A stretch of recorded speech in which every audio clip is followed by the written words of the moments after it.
just for jokes, so please don't take it too personally. I see that a few of our professors have brought their wives tonight. That was a big mistake. But why don't we start with Dr. Donaldson, everybody's favorite. Glad to see that he made it tonight. He must have brought 2 pieces of ID.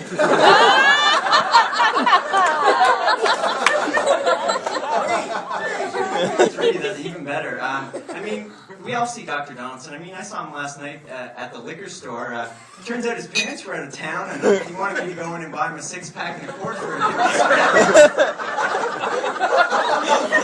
It's hilarious. But I mean, we know he's a man. He's growing that sweet beard right there, and he's a curler too. Nothing says testosterone like sweeping in your free time.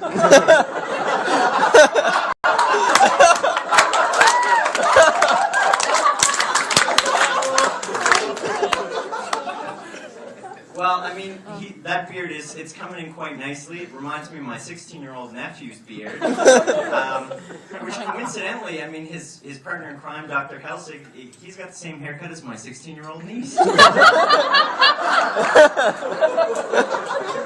Helsig's always, he's very helpful with design projects. You can always go talk to him, you know, especially about optimization, but the first time I met him, I thought, you know, the only thing he's optimizing is his hydroponic setup.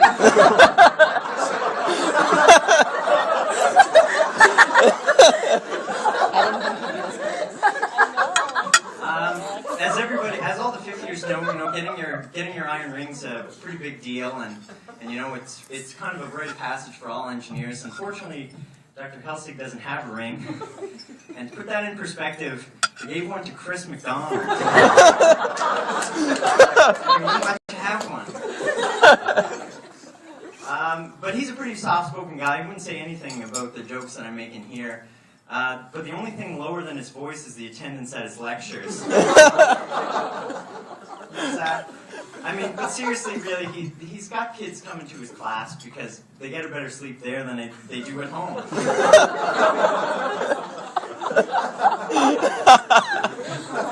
Well, we'll move on, I guess.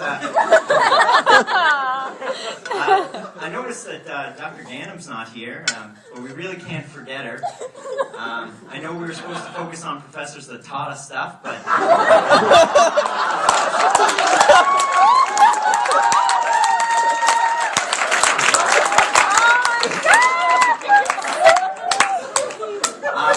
I would have been really impressed if she'd made it here on time because, from what I understand, she has a hard time keeping the time right on her BlackBerry. I keep telling her, the big hand is for hours, the small hand is for minutes.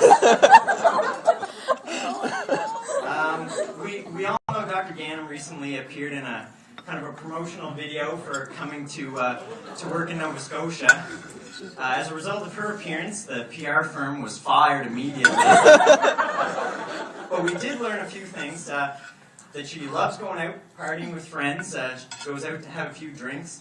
In fact, she goes out so much that it's really surprising that Tom Glasgow hasn't hit on her yet. But what we do know is that she's a hell of a dancer. And if her engineering career doesn't work out, we can look forward to seeing her Tuesdays and Thursdays at Ralph's place.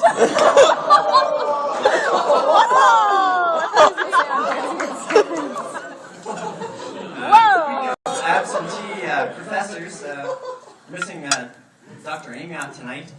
He was supposed to catch a flight home this morning, but got involved in a what-if analysis. What if? Yeah. Dr. Kuzak, last year he roasted Jordan Barrett pretty bad for being a heartbreaker, and well, he certainly broke Dr. Amiot's heart this spring. Well, we did learn a lot about safety from Dr. Amiot, and especially about inherent safety, and we often applied it to his safety class. First, we started with minimization. I mean, we definitely minimized the amount of time we spent in that class. Moderation, you know, when we did show up, we left halfway through. We often substitute his class to work on the design project. And simplified, I mean, why say something in 10 pages when you can say it in one and don't even say your sources?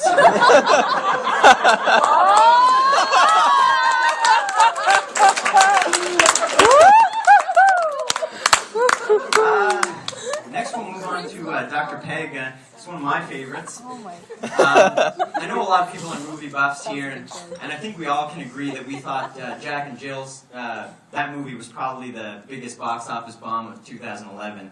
Well, that was until they started showing thermofluids at Park Lane theaters.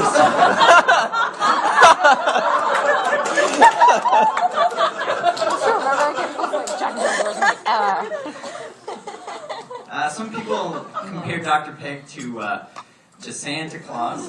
It's kind of his cheerful demeanor, his red rosy cheeks, and his substantial gravitational field. But instead of giving gifts to the good boys and children around the world, he instead crushes their spirit and destroys all their dreams. So you can kind of draw a few differences there. But he's been teaching for a long time, and he's the head of the department now. He's done very well for himself. But I tried to find kind of an original syllabus from when he started teaching, but unfortunately the papyrus scrolls have been lost to history.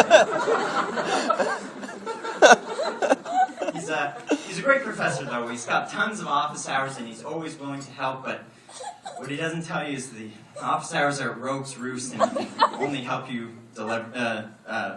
with developing liver failure.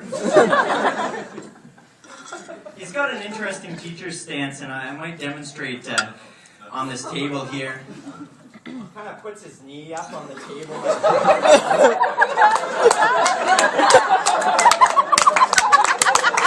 And I'm not really sure if he's trying to teach us or seduce us.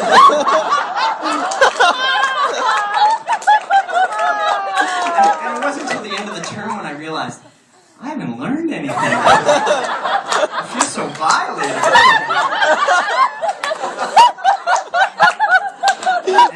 And fun trivia fact: he was the second choice for Basic Instinct.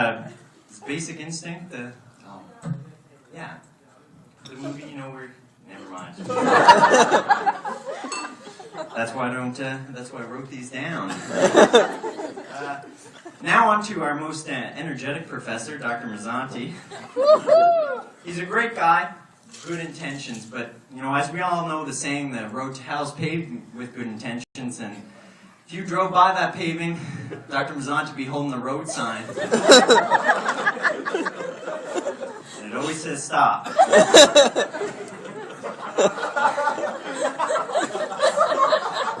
Which is what he hears from a lot of women.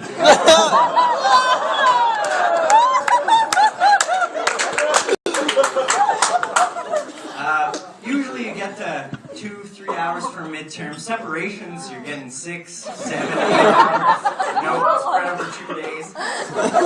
That's so that you can take his instructions and translate them from batshit crazy to Alta Vista's bagelfish, they're still working the bugs out of that one. Your own. But he does provide a lot of notes on BLS. I'll give him that. He writes all his notes on his tablet and puts them up on BLS. You can download them later and study from them. Unfortunately, by the time you get to third year, you haven't covered cuneiform, so you have a hard time reading it. At least people studying hieroglyphics, they had the Rosetta Stone. We're still waiting for that one. When he's not inventing some alternative languages or perfecting his ancient writing techniques, he loves to party. And I think anybody that saw him at the Peace Party knows that, like Dr. Ganem, he's a hell of a dancer. He was really cutting the rug with some of the ladies in 5th year there. As a result, the sexual harassment lawsuits were settled out of court.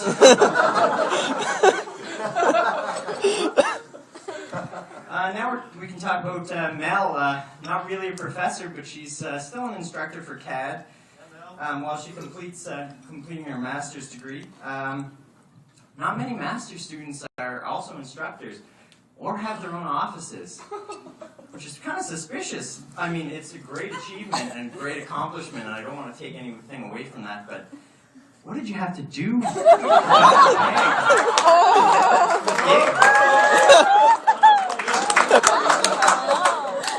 she is a younger woman, and she hasn't been out of school for that long, and before she came back, so she really kind of can identify with a lot of the students in her classes. She really connects with them and kind of have the same skill set. But as a TA for CAD, and I've marked a lot of the third years, we better lower our expectations for the master's thesis there.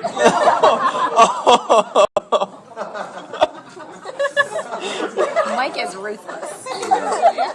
No mercy. And, this brings us to the highlight of the evening here. Dr. Stephen Kuzak, or as he's known around the Uniacke Square as Funky D. Oh! His hip-hop name. Yeah! He's straight crip, everybody. I mean, lots of students, and I know in past years they could fill 20 minutes just about Dr. Kuzak's perspiring problem. But this year we're taking the high road. Not because I'm a nice guy, but because his sweat has flooded the low road.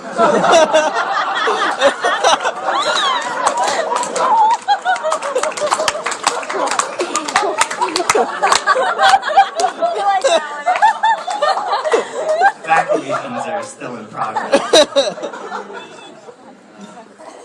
But Dr. Kuzak moved this year, and Alex and James and Brian helped him move, and from what I hear, he's got quite a substantial library, all the classic pieces of literature, War and Peace, The Great Gatsby. What he doesn't want you to know is that within every copy there's a copy of Archie's Double Digest in there. But Dr. Kuzak runs a tight ship. He's got tough classes, I think everybody can agree with that. He wants to keep kind of the grades down to earth. Kind of in the same way that a mid-air bombing brings an airliner down to earth. Never seen a 30-point scale where somebody still fails. Nice. Not naming any names, Brian Adams. Still passed. But when he's not scaling his midterms, he likes to get out and appreciate the beauty of nature. Or as recent restraining orders have termed it, leering. I think he's checked out nearly every female student that he's ever had, with the precision that a surveyor uses to complete a topographical survey, examining every iota. Wouldn't be surprised if there were a room full of sculptures in his basement. Some sort of X-rated Madame Tussauds. In fact, I kind of need to take a shower just thinking about that. Oh my god.